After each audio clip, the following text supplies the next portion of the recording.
এগুলো হচ্ছে আমার শাশুড়ি মার সবজি ক্ষেত। শাশুড়ি মা এবং আমার ছোট্ট শালিকার, তারা অনেক যত্নে আমাদের জন্য শশা রেখেছে। এই শশাগুলো এখন কাটতে এসেছি এবং আমার এই মধ্যম ভাইরা, যেটাকে আমি অনেক ছুটদা বলি, আমার অতি প্রিয় ছুটদা, ওনাকে নিয়ে এসেছি। এই শশাটা আমি কাটছি। হয়তো এটা 1 কেজির উপরেই হবে শশাতে। খুব বড় ধরনের শশা, অনেক যত্নে আমাদের জন্য রেখেছেন।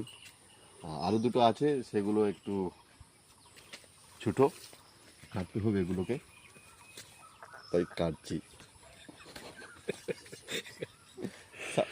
সারিস নাই তা। আর সবজি আছে যেগুলো বিনস বলা হয়, বা এদিকে বলা হয় বরবটি। বিনস নয়, যদি বরবটি, এগুলা ছোটো ছোটো। শসাটা কিন্তু অনেক বড় হয়ে গেছে রে।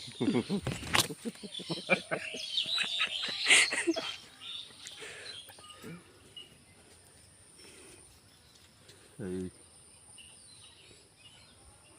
আর নাই একটাও রাখুন হয়েছে।